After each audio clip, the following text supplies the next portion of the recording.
তাহলে নবী হিসেবে যদি আল্লাহ রাসূলকে মানতে হয়, তাহলে মদিনার সনদের মতো পৃথিবীতে যেখানে মুসলমানরা বসবাস করে তাদের রাষ্ট্র ব্যবস্থায় মদিনার সনদের অনুকূলে অনুরূপ একটি রাষ্ট্র ব্যবস্থা, এটি সংবিধান রচনা করার জন্য আমাদের লড়াই করা উচিত কিনা বলেন? তাহলে আমরা এটা করতে পারি না কেন? কারণ আমরা এই জায়গায় তাকে নবী মানতে রাজি না।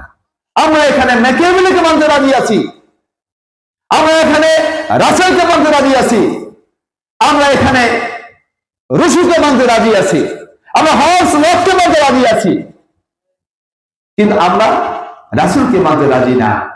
আমরা মুসলমান, আমরা বলি আমি মুসলমান, আমি নামাজ পড়ি, কিন্তু আমি মসজিদে আল্লাহ রাসূলকে মানি, কিন্তু রাষ্ট্র ব্যবস্থা পরিচালনায় আমরা আমাদের নবীকে মানতে পারি না। বাংলাদেশ জামাত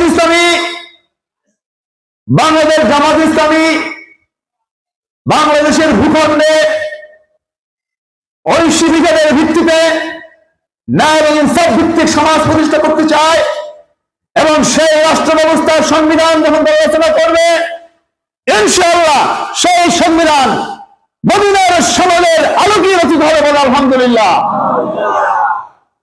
এবং সত্যিকার অর্থে এদেশের মানুষ দেখবে যে ইসলামের মধ্যেই যে ধর্ম নিরপেক্ষতা রয়েছে, সকল মানুষের অধিকার রয়েছে, সকল ধর্মের অধিকার রয়েছে, এবং ইসলাম ছাড়া বাইরে, ইসলামের বাইরে কোন নীতি এবং কোন ব্যবস্থা, কোন পদ্ধতিতে যে সত্যিকারের ধর্ম নিরপেক্ষতা নেই, এটা তখন মানুষ দেখতে পারবে ইনশাআল্লাহ। কথা ঠিক কিনা বলে?